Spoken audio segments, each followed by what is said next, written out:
Alright people, Big Ed here, messing around with the 76 Ironhead SPORTSTER.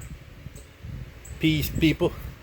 I just want to show you how I get my nut off.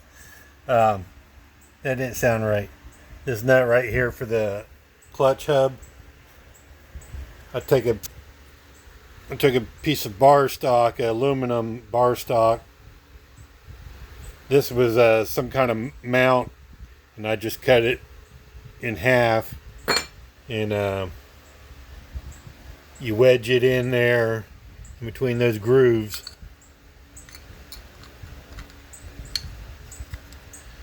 Like that to keep this from spinning. And then I took my little wedge that I used for the compensator sprocket.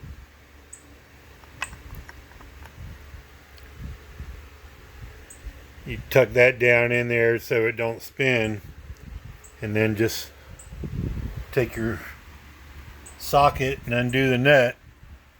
Now when you go to put it back on, this is you turn to the left on this. I know I think on my electric glide, you have to do to the right on this side and to the left on that side with the compensator.